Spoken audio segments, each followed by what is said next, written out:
Hi, I'm Rishi, a 25-year-old agency founder, and in this video, I'm going to share everything. निकाल रहा हूँ, so sorry. I mean everything. Not some random tips and tricks or the to-do list that other YouTubers will give you, but very honestly, I'm going to take you through the actual journey of my last 5 years of the career, from being a clueless engineering kid in the final year to actually build this agency that's now present across 2 different cities. And मैं record कर सकता हूँ कि मैं student था इस college का 4 साल पहले. अब मैं एक वीडियो बना रहा हूँ कि कॉलेज से वो जर्नी का. के लिए परमिशन लगता है. They didn't let us in officially, but this is actually where the journey started. 4 years ago, a clueless Rishi, final year of engineering, कुछ नहीं समझ आ रहा था guys what to do, how to tell my parents job मिल गई है but नहीं जाना है. And that's when the step 1 of the journey actually came in. The step was finding out the skill that I can learn, which I like, and I can take it ahead in my career. That's the step 1. Picking a skill is actually the most important decision that you need to take. Take this note, because in my case, I picked up the camera as my main skill, because all I was doing in the last 2 years of COVID was practicing filming, practicing learning editing. And what I used to do for is, we started a cooking channel for my mother on YouTube, and I uploaded around 45 videos on that. And in final year of college, I compiled like 2-3 minutes of the best footages and started sending it to restaurants, cafes, ice cream stores, and anything and everyone in the hospitality sector. And that's when the reality hit me.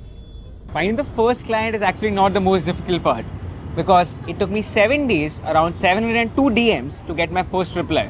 And that's from this brand called Icecraft. I shot for them around 4 years back. We did 12 videos at 11,000 rupees. So that's around 1,000 rupees per video. And I remember one thing, I was trying to over-deliver so hard that I scripted, I storyboarded every single frame. I was like, this is my one chance to prove it all. And luckily, one of those 12 videos went to more than 8 million views. And that's how I got my second, third, fourth, fifth client. They saw it, and Starbucks was one of the clients who approached me post that. So I realized getting the first client is tough but not that important. Doing the great job at the first client, like, your skills need to be so on point that your work gets you more work, because if you suck at your work, you never get more work after that. One example of this was, like, consider if you're a lawnmower or if you are a scientist. If you're a great lawnmower, you like घास काटने में expert हो तो. It's possible for Rashtrapati Bhavan to call you from Lucknow, Bihar to come and cut your grass at the price you want, because that's the value you've created. As compared to a scientist who's mediocre at his work, maybe average at best, there'll be no recollection to your work, and getting more work post that is the most difficult. That's what I learned in the service industry. By the way, it's 4 years and the video that I created is still playing on that screen. I can show it to you right here. It's not that great, but considering when Instagram started, it's pretty good. But Rishi, how do you even compare a grass cutter and scientist? See, honestly, it's not about the grass cutter or the scientist. It's the skill level. Grass cutter kitna talented है, scientist kitna talented है. Imagine Ambani is looking for a grass cutter जिसको swan बनाना है अपने garden में. कितने grass cutter हम जानते हैं जो swan बना सकते हैं. Now that grass cutter can charge 5 lakh rupees and Ambani will pay. I'm sure he does pay. So as compared to a scientist who is just one among the 1,000 who can do the same task, he has no value. But a scientist like Mr. Kalam, who is the one who created rockets for us, he can charge what you want, he'll be paid. So it depends on what tier of the skill level you are as compared to what skill you are choosing. In our case, I chose photography. You can choose web development. You can choose performance marketing. I would recommend performance marketing, like great skill to enter agency with. You can choose UI UX, you can choose copywriting. There's so many skills that you can choose to first create your skill that well. But it'll depend how good you are at the skill as compared to what that skill is. I hope that makes sense. Right, got it. Just keep this in mind. Agency is a service game. So the better the service, better the growth. Better the growth, better the revenue. It's that simple. Just keep this chart.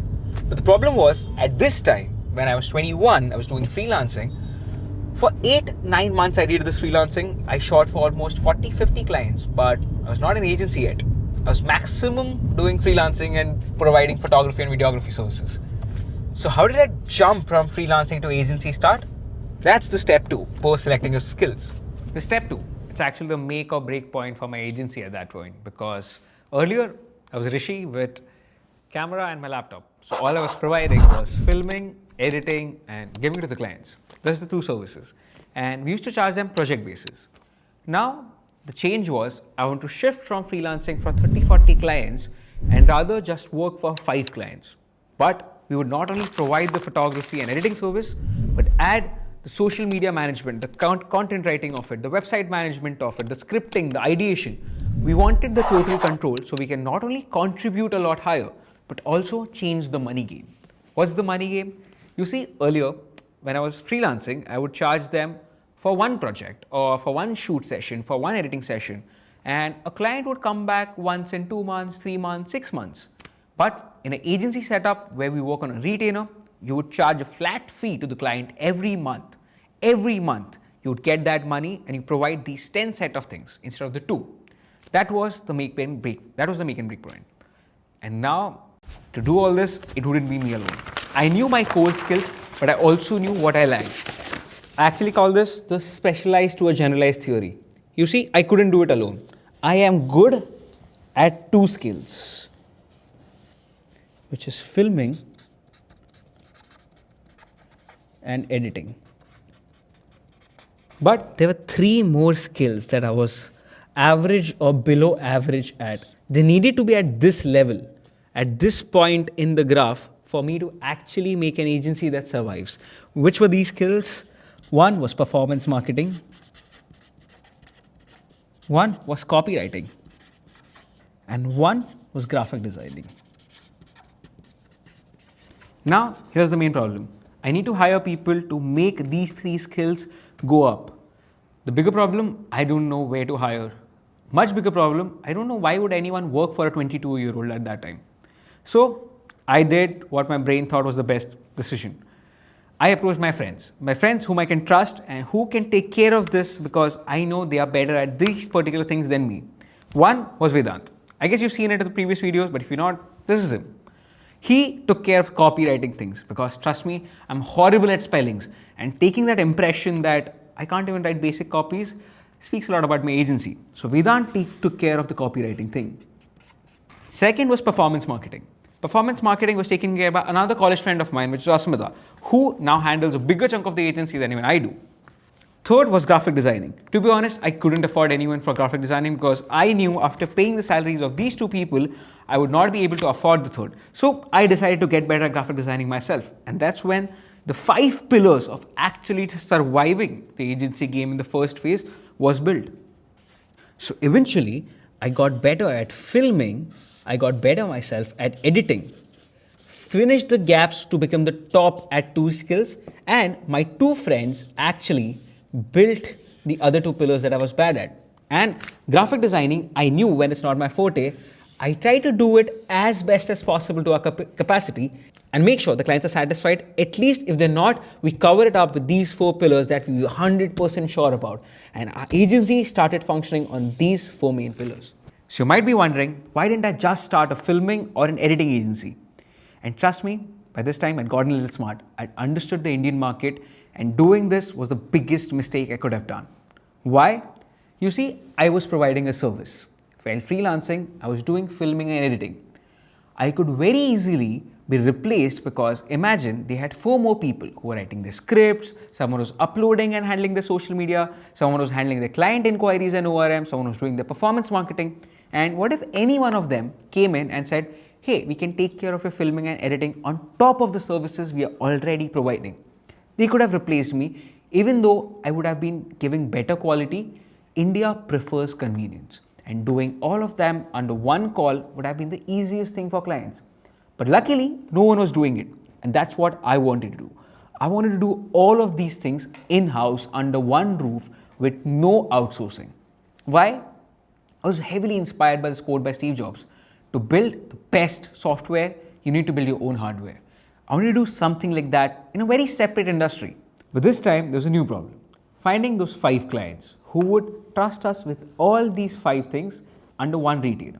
Now, actually, the problem was not that big because that's why I told you, the first point is the most important fight, that is finding your skill. I'd already shown that skill, proven that skill to 40 different clients. And all I did was what I was afraid of. Started approaching these and offering them multiple services under one roof. And luckily, more than 5 clients were in for this. They loved our services in filming and editing so much that they thought we would definitely do it the same quality for other services as well. And we were choosing amongst the 8 or 10 people who gave us the go-ahead. And that's how AdCo was born. By the way, do you want to know one simple secret trick? AdCo was not actually called AdCo all the time. It was actually called the ad company. It was because my brain thought, hey, wouldn't it be a great idea to name the company the ad company? Because when you search on Google, तो सबसे पहले ad company आएगा ना, because आप क्या search करोगे? Best ad company in the country, best advertising agency in the company, best ad agency in the company. And that's why I thought, let's name it the ad company. But we didn't get the domain or get the game name with the ad COMPANY. So what do? We shifted it to the ad KOMPANY. Just how Coffee with Darren does it.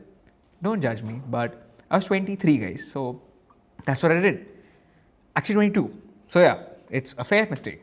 But later, 2 years down the road, we changed our name to AdCo. It's shorter, it's cooler, and I like it. So in 2022, after finalizing our 5 clients, working with them, we knew it's time that team is expanding. We need to get an office. But again, as I said, I couldn't even afford a graphic designer. So office ka rent kaise bharu Mumbai mein?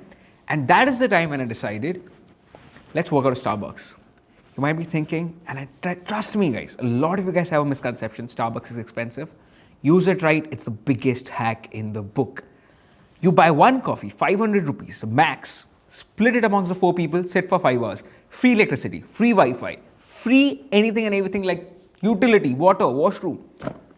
There's not a cheaper office than that. Multiplied by 30. In Mumbai, you cannot even get an office at double the price of that. Well, at least that's what we thought. And it did work for the next 6 months. But we started getting stares from the Starbucks employees. There were few people who started to recognize us. A cup of coffee is empty for past 7 hours. And the employees are kind of staring at us. Yes, bro, she does. So, I think we should leave. It's high time we leave and find a new spot. Wait, what? Why are these guys looking at me? And that's what we thought. Now it's time to get our first office. We got our first office, that's 2023. We still kept our office, expanded to the studio as well, and in Bangalore. But here's the pro tip. I was working for more than 20 hours a day for my first 10 clients because मैं shoot कर रहा था, मैं edit कर रहा था, मैं design कर रहा था. And till the time we could afford, pay the rent as well as hire new people, I had to make this work for my first 10 clients. But you know what? Today, a lot of you guys who are starting might have the option, hey, should we still learn those skills or just hire the people? Pay the money, hire the people, you're good to go. To that, I'll tell you an honest advice. If I'm 25 today, I'm starting my agency from scratch, I would still do it the same way because it's a bigger problem you experience when you start young. You might need to hire people who are older than you. You might need to hire people who are the same age as you. And if they don't respect you, it's very difficult to get work done. And in my case, since I had done the designing, the editing and filming end and time again, I had become so good at it. Today, when my team faces a problem, I can solve their doubts very easily because I've been in those shoes. I can make them work faster because I know how to help them. And that's one thing we cannot replace. It's very important. Also, be very sure that when you want to start an agency, you're good at 3 things. Number 1, you need to be good at being a firefighter. Trust me, being a founder, you wake up with anxiety, problems, and you need to be the firefighter to solve all of these. Because nahi hota hai guys. Without it, if you think that you are not good at solving problems, there are way better careers, go for them. Second thing, you need to put other people's need before you. It's very, very essential. As I told you, in the service industry, you need to first create value. Value creation creates growth. Growth creation actually creates revenue. You cannot directly chase revenue, does not happen. So make sure you put other people's need before you because if your team grows, only then you can grow. You growing alone is useless, you'll stagnate, uske aage nahi ja paoge. Third and very, very, very important thing, to be a founder, you need to be very self-replicating. You need to understand where you are wrong every day. Try and fix those things every day. You think you're escaping the 9 to 5, but very honestly you're not. You're actually taking on board 90 plus hours of work for the first 5 years. You need to put in that work. You will be the most hardworking person in that room. It will not be an escape. It will not be team doing a job. You will have to be the most hardworking, even if you have all the other positions. So that is it. That is what I feel. I've given you actually everything I have. From being a clueless college student to finding my first office, freelance work, running this agency, expanding it to Bangalore. You know it all. And I feel, I don't know if you follow it to exactly to the T, but this framework, you're good to go, man. All the best. Do follow, subscribe to the channel. It's YouTube. I forget I've been a little active on Instagram. So if you've not seen that, do follow me there as well. But do subscribe because we do a lot of raw, real, honest content here. And we're the young age of the new founders. So comment down below if you want to know anything more. See you on the next one.